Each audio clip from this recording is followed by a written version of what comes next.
This is the Super Hurricane ENCHI HYPO Rainbow combination that I have dubbed the UltraViolet.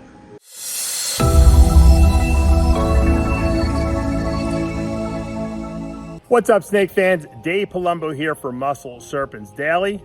And I wasn't sure what I was going to do today for a follow-up video to yesterday, but we got a special delivery in the mail today from FedEx.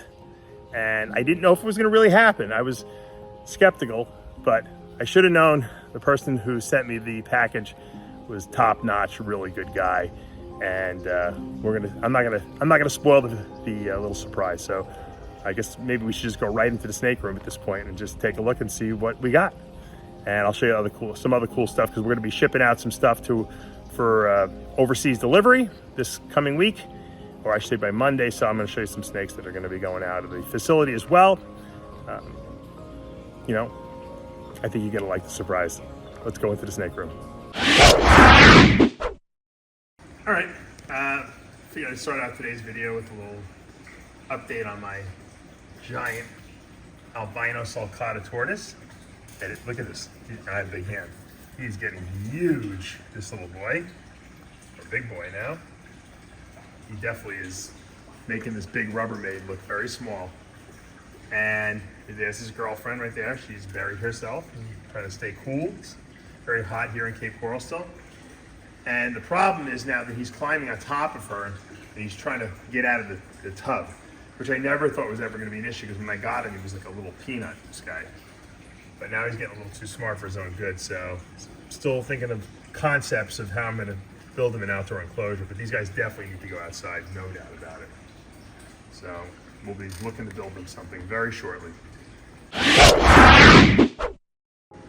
All right, here's a little update video on my male UltraViolet that was sold. So he's going to be going out soon to his new home.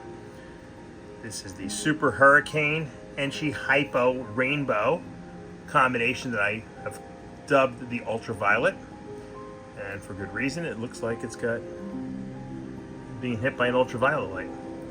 And this boy is great. All these snakes are eating really, really well too. I'm really happy with that. You can see that really extreme hurricane pattern, which is the Super Hurricane. 2 copies of that. We call that the Hayabusa. So this is technically a ENCHI HYPO Hayabusa rainbow being the recessive, T-positive-ish looking gene.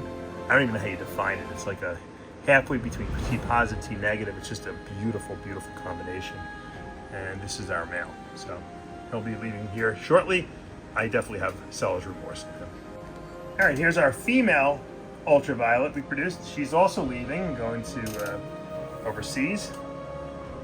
She's also, once again, a Super Hurricane. That's a Hayabusa ENCHI HYPO Rainbow. It's possible that she's 2 copies. She could be Super ENCHI. I'm not really sure. That'll have to be proven out. She's definitely at least 1 copy. Beautiful, beautiful girl. Look at that. Beautiful patterning. Wow, just there's so much going on there with the purples and the yellows and the oranges.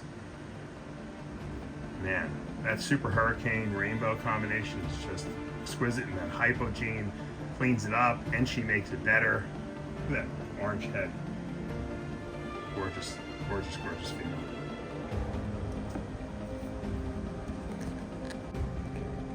All right, here's a beautiful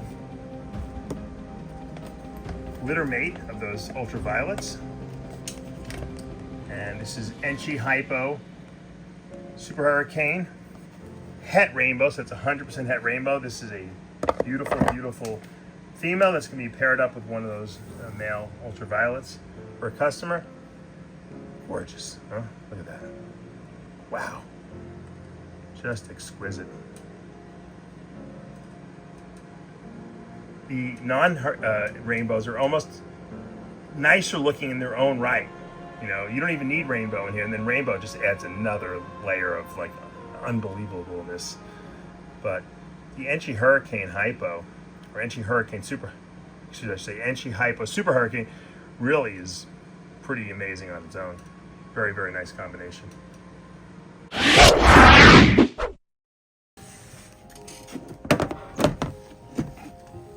Let's get these guys leave. Oop.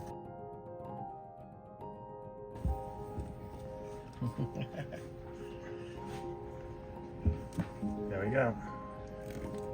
Getting our corn snakes bigger. All right, let's see if this my blood red pied-sided corn. Oh, she got it. Good girl. Get these things up to size, Pop. Yep. That's what we want to see. Look at that white side. Can't wait to breed these things. It's going to be a couple of years, but look at. She's got the like rattlesnake like little shake of her tail there. Yeah. Pretty cool. All right, guys. I'm about to show you a real big surprise I didn't tell you guys about because I couldn't believe how generous what I received in the mail today was from my friend Izzy Betancourt over in Long Island, New York, up where I used to live. He has been watching all my videos for years. He's actually bought a few snakes from me, and he actually went and bought a pair of olive pythons several years ago because he wanted to produce albino olives like I was trying. I have yet to do it. I guess he felt my frustration. I don't know if he was what his reasoning was, but he said that he would be willing to give me his pair if I wanted it and to help me with my breeding project. And how could you say no to that? I sent him a shipping label like a second later, and today we received some really cool pair of albino and het albino olive pythons. So we got two new snakes here in the snake room. I'm going to show them to you, and somehow we're going to work them into the breeding rotation. Maybe I can use his male on my female and vice versa, and maybe they'll like each other better because he had terrible luck breeding them and I had terrible luck so far. And let's take a look without further ado there. All right, there's his male is albino, whereas my female is albino. Beautiful looking snake.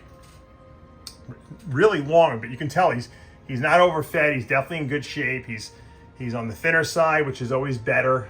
You know, if you're looking to breed. Males, olive pythons that are fat do not like to breed. Maybe mine's too fat. I hardly feed him anymore, but you know, he's a lot bigger than this guy. I think he's also older, so you know, his might just not be as old as mine is. Really beautiful. This is a beautiful albino. It was originally produced by Jeff Hartwig, and we know that he makes them great. All right, I opened the cage. I had to take a look. This female is under the male. Huh, I wonder if they're breeding. I know he probably didn't have them together. He definitely had them separated. Wouldn't that be funny? Not even the season for breeding yet. And I put these two together just because I didn't have an open cage in this room. I wanted to put them all in their own cage, and I had this one cage open, so I just said, yeah, I'll put them both in here together. Evidently they're getting along, so maybe I should just leave them alone. maybe this is breeding behavior that I've never seen in my snakes. In the middle of the summer, or actually, we're at the end of the summer here, so we're getting close to the fall, so we'll see. You never know.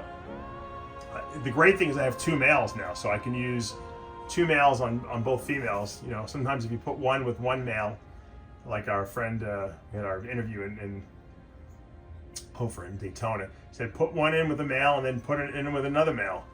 Look at the tail shaking. Look at that male shaking his tail. Is he spurring her? I think he might be spurring her. Look at that. Look at the tail raised up in the air like that. That's kind of cool.